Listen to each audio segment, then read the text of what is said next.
कभी सोचा है कि हमारे शरीर के अंदर खरबों कोशिकाएं हैं और उन तक खाना और ऑक्सीजन जैसा जरूरी सामान पहुंचता कैसे है?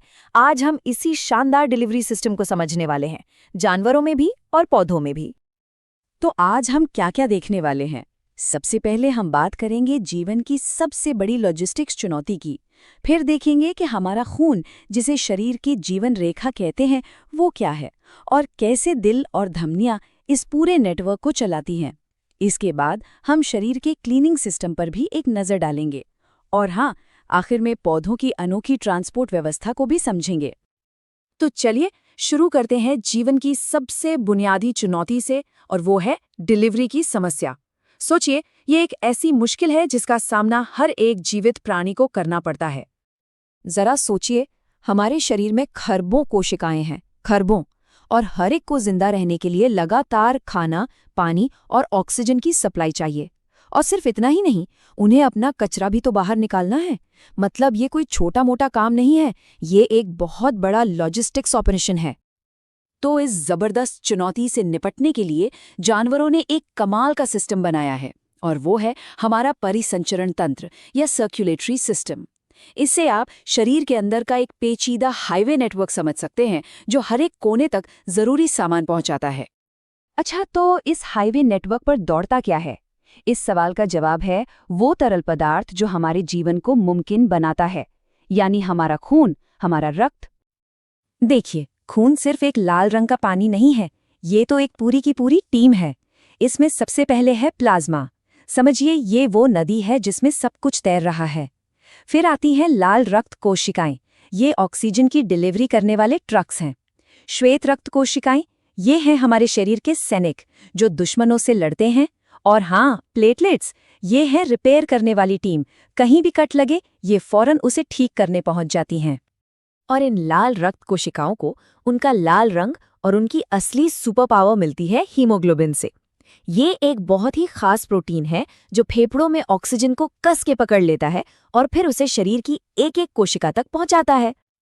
तो मतलब साफ है, खून का काम सिर्फ डिलीवरी करना नहीं है, ये हमारे शरीर की रक्षा और मरम्मत भी करता है। जहां श्वेत रक्त कोशिकाएं हमारे सिक्योरिटी गार्ड्स की तरह घुसपैठियों से लगती हैं, वहीं प्लेटलेट्स, वो किसी भी लीकेज को रोकने के लिए एक प्लम्बर की तरह फौरन काम पर लग जाती हैं। ठीक है, तो अब जब हमने खून के बारे में जान लिया, तो चलिए आगे बढ़ते हैं। अब देखते हैं कि ये पूरा ट्रांसपोर्ट सिस्टम किस इंफ्रास्ट्रक्चर पर चलता है, यानी हमारी खून की नसें और हमारा दिल। हमारे शरीर में समझिए दो तरह के हाईवे हैं, एक है धमनियां यानी आर्टरीज और दूसरी है शिराएं यानी वेन्स। धमनियों को आप मेन एक्सप्रेसवे मान सकते हैं। ये दिल से ताज़ा ऑक्सीजन वाला खून तेजी से शरीर के बाकी हिस्सों तक ले जाती हैं, इसीलिए इनकी दीवारें भी मोटी और मजबूत होती हैं ताकि हाई प्रेशर झेल सकें। वहीं दूसरी तरफ शिराएं वापसी का रास्ता है, जो इस्तेमाल हो चुके खून को वापस दिल तक लेकर आती हैं। कभी अपनी कलाई पर उंगली रखकर महसूस किया है, वो जो एक लय में धड़कन महसूस होती है, वही तो नब्ज है। ये असल में हर बार तब होती है जब हमारा दिल जोर से खून को धमनियों में फेंकता है। ये इस बात का सीधा सबूत है कि हमारा दिल काम कर रहा है, और ये आमतौर पर 1 मिनट में 72 से 80 बार धड़कता है। और इस पूरे सिस्टम का जो पावर हाउस है, वो है हमारा दिल। ये कमाल का 4 चेंबर वाला पंप है। देखिए, होता क्या है, पहले ऑक्सीजन के बिना वाला खून दिल में आता है, फिर दिल उसे साफ होने के लिए यानी ऑक्सीजन लेने के लिए फेफड़ों में भेजता है। वहां से ताज़ा ऑक्सीजन वाला खून वापस दिल में लौटता है, और फिर दिल उसे जोर से पंप करके पूरे शरीर में फैला देता है। और ये साइकिल हमारी पूरी जिंदगी बिना रुके चलता रहता है। अब देखिए, जहां भी इतनी बड़ी डिलीवरी होगी, वहां कचरा तो निकलेगा ही। तो सवाल ये है कि हमारा शरीर अपने कचरे को मैनेज कैसे करता है। होता ये है कि जब हमारी कोशिकाएं अपने लिए एनर्जी बनाती हैं, तो वो कचरा भी बनाती हैं, और ये कचरा जहरीला हो सकता है। इसीलिए इसे शरीर से बाहर निकालना बहुत बहुत जरूरी है। और बस यहीं पर हमारा उत्सर्जन तंत्र यानी शरीर की क्लीनिंग टीम काम पर लगती है। ये सिस्टम एक बहुत ही बेहतरीन फिल्टर की तरह काम करता है। सबसे पहले हैं गुर्दे यानी किडनीज। ये हमारे खून के लिए वाटर प्यूरिफायर की तरह है, जो सारी गंदगी को छानकर अलग कर देते हैं। फिर ये गंदगी मूत्र के रूप में नलियों से होती हुई मूत्राशय में जमा होती है और फिर शरीर से बाहर निकाल दी जाती है। और जानते हैं इस पूरी सफाई का सबसे जरूरी हिस्सा क्या है? वो है पानी।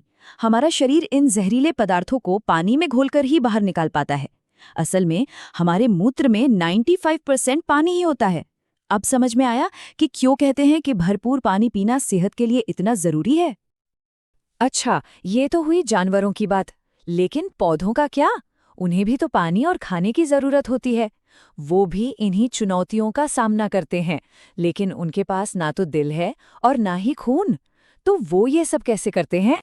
पौधों के पास अपना ही एक पाइपलाइन सिस्टम है। इसमें दो मेन पाइप्स हैं, जाइलम और फ्लोएम। जाइलम को आप पानी का पाइप समझिए, जो जड़ों से पानी और मिनरल्स को सिर्फ एक ही दिशा में, यानी ऊपर की ओर, पत्तियों तक ले जाता है। और फ्लोएम, वो है फूड डिलीवरी सर्विस। ये पत्तियों में बने खाने को पौधे के हर हिस्से तक, चाहे वो ऊपर हो या नीचे, दोनों तरफ पहुंचाता है। लेकिन सवाल अब भी वही है, बिना किसी मोटर या पंप के पौधे पानी को इतनी ऊपर तक खींचते कैसे हैं? इसका राज छिपा है एक प्रक्रिया में जिसे वाष्पोत्सर्जन या ट्रांसपिरेशन कहते हैं। होता ये है कि जब पत्तियों से पानी भाप बनकर उड़ता है तो ये एक खिंचाव पैदा करता है, बिल्कुल वैसे ही जैसे हम स्ट्रॉ से कोई ड्रिंक पीते हैं। और ये जो साइलेंट इंजन है ना, ये इतना ताकतवर होता है कि सबसे ऊंचे पेड़ों की चोटी तक पानी खींच सकता है। कमाल है ना? और यहाँ एक और कमाल की बात है, ये प्रक्रिया सिर्फ एक नहीं बल्कि एक साथ दो काम करती है। ये पानी को ऊपर तो खींचती ही है, साथ ही गर्म दिनों में पौधे के लिए एक नेचुरल एयर कंडीशनर का भी काम करती है और उसे ठंडा रखती है। तो देखिए प्रकृति की इंजीनियरिंग कितनी शानदार है। एक तरफ धड़कता हुआ दिल और दूसरी तरफ एक शांत स्ट्रॉ जैसा खिंचाव। दोनों ही सिस्टम एक ही समस्या का कितना सुंदर समाधान है। तो अगली बार जब कोई अपनी नब्ज महसूस करे या किसी ऊंचे पेड़ को देखें, तो शायद उस अदृश्य हाईवे के बारे में सोचना दिलचस्प होगा, जो असल में जीवन को चला रहा है। इस वीडियो को ज़्यादा से ज़्यादा शेयर करें, लाइक करें एवं सब्सक्राइब करें। धन्यवाद।